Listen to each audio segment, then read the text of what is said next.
Sumber daya alam adalah segala sesuatu yang bisa diambil atau dimanfaatkan dari alam karena memiliki nilai manfaat untuk memenuhi kebutuhan manusia. Pada dasarnya, manusia bergantung pada sumber daya alam.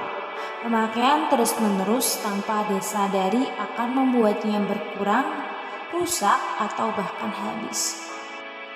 Cara yang bisa kita lakukan supaya sumber daya alam tidak habis, salah satu caranya dengan menerapkan prinsip pembangunan berkelanjutan. Konsep pembangunan sumber daya alam berkelanjutan berasal dari bidang manajemen sumber daya terbarukan. Untuk mendukung hal tersebut diterapkan prinsip ekoefisiensi. Prinsip ekoefisiensi menyatakan bahwa bahan dan energi yang tidak termanfaatkan dalam suatu sistem proses produksi akan terbuang menjadi limbah, padat, cair, dan gas, dan menyebabkan meningkatnya masalah lingkungan.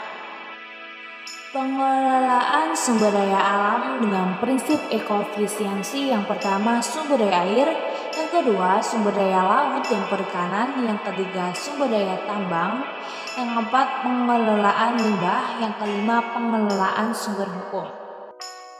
Yang pertama sumber daya air, menghemat penggunaan air dan reboisasi guna menyimpan cadangan air, sanitasi air sungai, air sumur melalui penggunaan pot klorinasi untuk mengembalikan kualitas air.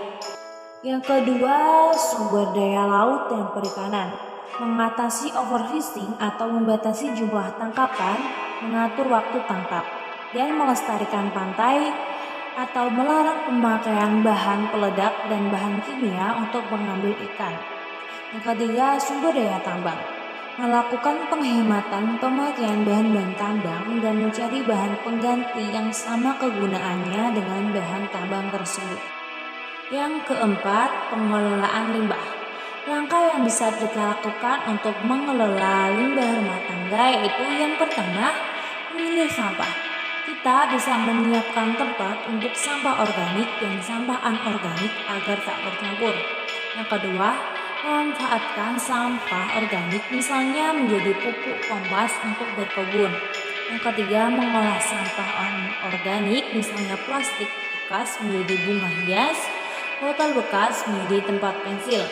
Yang terakhir, meminimalisasi penggunaan plastik tersebut diharapkan agar masyarakat mau membawa kantong belanja sendiri yang dapat digunakan berulang kali.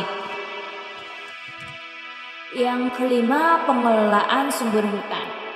Upaya yang dapat dilakukan untuk menjaga kelestarian hutan adalah yang pertama, reboisasi hutan yang gundul.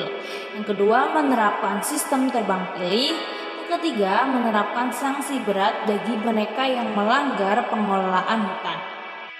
Semua kegiatan tersebut dapat kita implementasikan dalam kehidupan sehari-hari sebagai upaya konservasi sumber daya alam dan lingkungan agar tetap terjaga.